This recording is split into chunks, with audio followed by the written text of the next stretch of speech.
Hello everyone. Before we begin, if you haven't done it yet, I invite you to turn off the stable volume feature on YouTube, because it deteriorates quite a lot the sound of my videos. They will sound much better, much cleaner, if you eliminate it. And now, please make yourself comfortable, because tonight we are going to visit another wonder of the ancient world. After the lighthouse of Alexandria last time, we are now heading to Rhodes, the island of Rhodes, and I will tell you about its Colossus. In the 3rd century BC, 23 centuries ago, at the entrance of the port of Rhodes, on the island of the same name, there was a large statue, most probably the tallest of the ancient world. A statue that represented the sun god of the Greeks, Helios. This statue was about 70 cubits high. Cubits are an ancient unit of length. 1 cubit was equivalent to the distance from the elbow to the tip of the middle finger. In practice, 1 cubit was more or less half a meter, or 1.5 foot. So in total, this 70 cubit statue was around 100 to 110 feet high, or 33 meters, which for comparison would be about 2/3 of the height of the Statue of Liberty, from feet to crown. Before that, there had been large statues in Antiquity, statues of people, of gods or animals, including, for example, statues of Ramesses II in front of the temple of Abu Simbel in Egypt. These statues are about 20 meters high. Or in Mesopotamia and Persia, giant winged bulls carved in stone. And even in Greece, larger than life-size statues, like a famous one of Zeus in the city of Olimpia, that is thought to have been about 12 meters high, 41 feet. But nothing that reached the height of the Colossus of Rhodes, which was even more impressive to contemporaries because of its appearance. The statue of a man seated, like the statues of Ramesses II, is one thing. But a statue standing on its 2 separate legs that support the weight of the whole statue, possibly with an extended arm, that is something technically very complicated, and that required the use of metal rather than stone. The Colossus of Rhodes was also a prowess of antique engineering and ingenuity. We don't exactly know how it was made, what the structure was like, but its fame spread around the entire Mediterranean. And centuries after it had fallen, there were still travelers going to Rhodes just to see its remains that were said to be impressive. Why is this big statue called a colossus? A colossus is a statue that is much bigger than life-size. So, technically, the Statue of Liberty could be called a colossus. But most of the time, the term is used metaphorically to characterize someone or an entity of enormous importance or size, like a synonym for giant, a colossus of politics, of literature, of any discipline. But why build this Colossus? Why in Rhodes? How was it made? And what happened to it? This is what we're going to explore. First of all, where is Rhodes, and why did the city decide to build such an original work? The statue was an offering, a gift, to the patron god of Rhodes, Helios, after the city had been saved from a lengthy siege. As always, to understand the context, we need to do a bit of history. Rhodes had long been part of the Greek world. The island is located to the southeast of the Aegean Sea, the sea between Greece and Anatolia, modern Turkey. But at the time of the 2nd and the 1st millennium BC, the west of Anatolia was under Greek influence. Independent Greek cities, or colonies of Greek cities, were founded in this region. An illustration of the integration of Rhodes into this Greek world is that in mythical accounts of the Trojan War, Rhodes is listed as one of the powers that sent troops. Rhodes had been populated for thousands of years, long before the emergence of Greek culture. And because the island is relatively large, it is the 9th largest island in the Mediterranean. There had long been several independent towns or cities on it. By the end of the 5th century BC, we are now 2 to 3 centuries before the building of the Colossus, these cities united, and they formed one single territory, one single state, encompassing the entire island. A new city, the city of Rhodes, named like the island, was founded by them, and quickly eclipsed these smaller independent cities. In the 5th and 4th centuries BC, the Greeks were under strong pressure, under a serious risk of invasion from the Persians. And the Persians ended up occupying Rhodes in 340 BC. But not for long, because Alexander the Great was about to start his campaigns and lead the Greeks to the destruction of the Persian Empire. Alexander's early campaign included the reconquest of Rhodes, that became part, for 10 years, of his new empire. When Alexander died, this empire collapsed into smaller entities controlled by his ex-generals, and Rhodes recovered its independence. I told you about all this in the story of the Lighthouse of Alexandria, commissioned by Ptolemy, the founder of the Ptolemaic dynasty and one of Alexander's generals.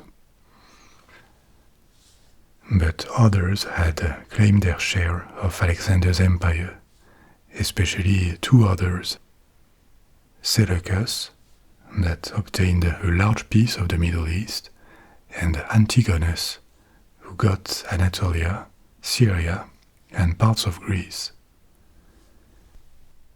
Rhodes was willing to preserve its independence from these new large kingdoms. And with Antigonus so close, because Rhodes is really close to Anatolia, their independence was obviously at risk. So they sought an alliance with Ptolemy in Egypt. For Ptolemy, who wanted to turn his kingdom into a trade and naval power, this alliance with Rhodes made sense. That was an access to the Aegean Sea and its wealthy Greek cities, including Athens, to which the Greeks were still very connected. They had left Greece to follow Alexander on his epic only 10 years earlier. And if this could also annoy Antigonus, that was even better. So this alliance with Ptolemy was signed, and it probably spared Rhodes an invasion from Antigonus for several years. But the threat had not disappeared, and finally it is his son and successor, Demetrius I of Macedon, who launched the attack against Rhodes. He gathered a large army and a navy to sail to Rhodes and besiege it, which lasted for a year, during which the Rhodians resisted. Their situation looked desperate, but they were finally saved in 304 BC by a relief fleet, a force sent by Ptolemy to their rescue. Demetrius and his army had to abandon the siege. They disbanded with precipitation, and they left their precious equipment, their siege equipment, behind them. So the Rhodians could capture everything. They were saved, they felt probably grateful, and so they decided to use the proceeds of the sale of this siege equipment and all the metal they had collected to build a statue to their patron god, Helios. Records indicate that their booty was worth about 300 talents, which is not necessarily very reliable, but to give you an idea, a Greek or Athenian talent, as it is called sometimes, was a quantity of silver equivalent to about 26 kilograms, more than 50 pounds. Another estimate of the value of one talent from the 4th century BC is that one talent could pay for the skilled work of someone during 9 years. So 300 talents, that would be 7 to 8 tons of silver. And as of 2024, a ton of silver costs close to $1 million. So the treasure would be worth $7 to $8 million. But in antiquity, the value of silver was probably higher than that. It doesn't necessarily make sense to compare prices 2,000 years apart. We just cannot buy the same things. But this is just to give you an order of magnitude of the value of what was seized. The monetary value of the equipment captured by the Rhodians and the cost of their Colossus was a very significant amount at the time. It took time to agree on a sculptor, a location, and maybe the budget. We don't know precisely. But construction began only in 292 BC, 12 years after the siege and its final rescue. And this construction would last another 12 years. The sculptor responsible for it was from Rhodes, a man called Ceres of Lindos. We don't know much about him, except that his name remained associated with the Colossus. Certainly the work of a lifetime for him, and that he had been a pupil of a famous sculptor, Lysippus, one of the prominent sculptors of the classical era of Greek art in the 4th century BC.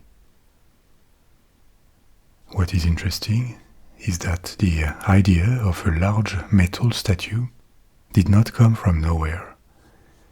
In the 5th and 4th centuries, the Greeks had multiplied the production of bronze statues, sometimes life-size, which made them particularly expensive and remarkable because metal was still relatively precious at the time. It was not available in large quantities.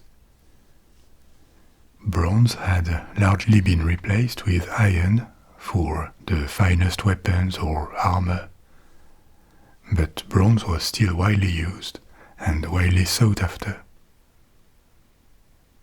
We don't have remains of them, but it is well possible that projects of building colossi in metal were circulating at the time, or were discussed between sculptors. Because now that life-size or close to life-size bronze statues had been made, the next step should have been to increase the size, to do something more opulent, more challenging, more remarkable. So we don't exactly know, but maybe the Rhodians picked up the idea, and it was decided to build in bronze to produce a particularly remarkable work, an architectural prowess that could mark the times. Now, what was this Colossus exactly like, and how was it built? Contemporary descriptions agree on its size, a size of more than 30 meters, or more than 100 feet, and also that externally the statue looked entirely metallic. There were bronze or brass plates that formed the skin and clothes. What was inside is less certain. There could have been a wooden frame, but technically that sounds difficult because of the weight. Only in bronze, more than 10 tons would have been necessary as a bare minimum, and assuming there was bronze only in the outside. For comparison, the Statue of Liberty as a whole weighs 225 tons, just the statue without the pedestal. It would obviously be much more if the statue was not hollow. So if we extrapolate that number to a statue that was about 2/3 of the height of the Statue of Liberty, and somewhere between 30 to 50% of its volume, we are still looking for around 100 tons. It seems complicated for a wooden structure to support that, especially given the shape of the statue.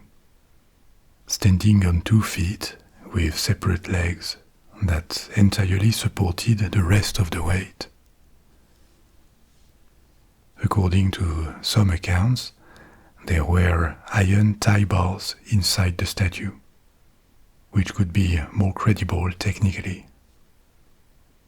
So a kind of skeleton would have been of iron, and maybe the rest of the inside would have been filled with stone blocks as construction progressed. Records also indicate that a lot of the bronze and iron were reforged from the weapons that the army of Demetrius had left behind. But that was not enough. Nor had the city of Rhodes the processing capacity for so much metal, so some had to be imported too. Then there is the question of how it was built. There were obviously no huge cranes or metal scaffolding at the time. According to the account of a Greek engineer of the time, Philo of Byzantium, the sculpture was created on site, and as construction advanced, when a section of a few feet would have been completed, a huge mound of earth would have been placed around, creating a platform on which the sculptor and his workers could have continued to work on the following level. And by going up like this, progressively, adding one level or one section upon the previous one, they would have finished the statue. Then all the earth would have been taken away, revealing the work. That's a possibility, but there is no direct proof of this, like a plan or a direct testimony. So, as you see, we know this work was technically possible with the resources and means of the time, and the proof is that it was made, but we ignore precisely what techniques were employed, what was inside the structure, and also what it looked like precisely, or even where it was placed. tradition puts it at the entrance of the harbor, where it would be most visible. And this makes sense given Rhodes' tradition and ambition as a maritime and trading power, but there is no archaeological proof of it that we know of. What we know, and it must have made the Colossus even more impressive to Rhodians and travelers, is that the statue was placed on a pedestal like the Statue of Liberty, and this pedestal would have been circular or octagonal. We ignore its height or where it was. This lack of precision is why artist views of the Colossus from the past centuries can look so different. The 50 years following the inauguration of the Colossus were prosperous for Rhodes. The alliance with Ptolemaic Egypt went on, and it protected the small state from invaders. Rhodes maintained privileged trade relations with the Ptolemies and contributed to the rise of Egypt and its capital, Alexandria, as a trade hub in the Mediterranean. Until 226 BC, when the island was struck by a major earthquake. After 54 years standing up, the statue broke down. It snapped at the knees, and the entire upper part, from the knees up, fell onto the ground. This earthquake was particularly severe, and also damaged the harbor and the buildings of Rhodes. The Rhodians were still allied with Egypt, and the Ptolemaic king at the time of the earthquake, Ptolemy III, offered to pay for the reconstruction. But should the statue be rebuilt? Before many big decisions, the Greeks liked to consult oracles that would deliver them messages from the gods, or an insight into their future, a recommendation. They believed in this, or they liked to have this input before taking decisions, at least.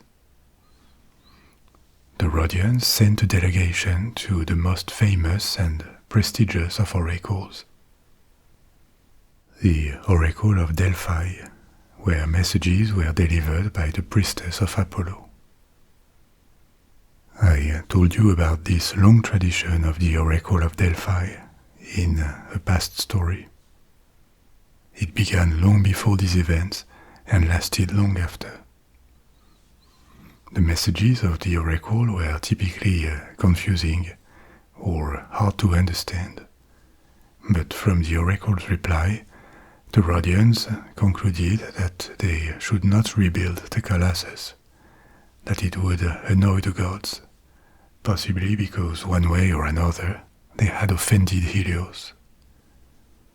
And so the Colossus was left as it was, broken at the knees, with the body laying on the ground. Even broken, these remains were said to be so impressive that people would still travel to Rhodes to see them. And they stayed there for years. That turned into decades, that turned into centuries, maybe up to 800 years, way longer than the 54 years during which the Colossus had stood up. We know this because the remains were regularly documented, discussed in the following centuries by Greek or Roman travelers. The cult of Helios declined, and by the 4th century AD, Rhodes was Christianized. The remains were still there at this point, but with the new religion now dominating the island, any hope of rebuilding a pagan statue disappeared completely. We don't know what happened to these remains. There were tons of bronze and iron, which were precious materials at the time. And this makes historians believe that for centuries, the remains of the Colossus were protected or maintained, possibly because the Colossus had become a precious historical remain, a symbol of Rhodes. Otherwise, if they hadn't been maintained, this metal would have been stolen by thieves or repurposed by authorities. Metal for coins, ships, tools, or weapons was always useful. It is believed that in the course of the 4th century and after, once the island had become Christian, it had also become a part of the Roman Empire, and then the Eastern Roman Empire, Byzantium. So at some point, all this bronze was reused, one way or another, because in the 7th century, almost 900 years after the construction of the Colossus, when Arab invaders started attacking Rhodes, there was most probably nothing left. The Colossus had turned into unspecified objects, including weapons or coins, that are now in museums around the world, or buried somewhere, or lost at sea around the Mediterranean. And we have no way of tracing them back to the statue. Like the lighthouse of Alexandria, the Colossus had excited people's imagination, and it was never forgotten at all. It kept being mentioned regularly in antique texts and then in medieval texts, with different artists along the centuries trying to imagine it.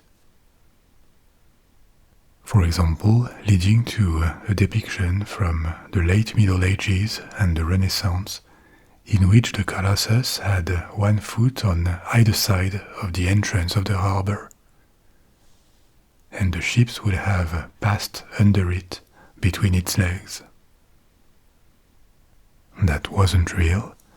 There was this pedestal I told you about before. We don't even know for sure that the Colossus was part of the harbor itself. It may have been located in another part of the city. The harbor just sounds logical, and this is where tradition places it, but this isn't sure. Including after the last remains of the Colossus had disappeared, Rhodes remained part of the Byzantine Empire. It was one of its strategic possessions. And as Byzantium fell always more into decadence in the 14th century, it lost its grip on Rhodes. Not to the Turks, to the Ottomans yet, but to the religious and military order of the Knights Hospitaller, one of these monastic orders of knights born in the Holy Land during the Crusades. The knights made Rhodes their base, and they turned it into their state, a state that went on until the Ottomans, under one of their most famous sultans, Suleiman the Magnificent, conquered it in 1522. In the following centuries, Rhodes became home to many communities: Turks, Greeks, Arabs, Jews, a few Europeans, until it was seized by Italy in 1912 from the Ottomans. After the Second World War, in 1947, Rhodes was transferred to Greece, of which it is a part today. The city is old and has a long history, as you see. A history that didn't end with the Colossus, but its appearance, the appearance of the old city, is rather medieval. Between earthquakes and invasions, the city was regularly damaged, but the face the historical city presents today is still very influenced by the legacy of the Knights Hospitallers. When they occupied Rhodes, they rebuilt it along the ideals of medieval European urbanism of the 14th and 15th centuries. We have reached the end of tonight's story. You can now let go and fall asleep, or pick another story from my library of stories if you wish to. I'll be back soon with a new one, another wonder of the ancient world, the Mausoleum at Halicarnassus. In the meantime, sleep well, sweet dreams, au revoir.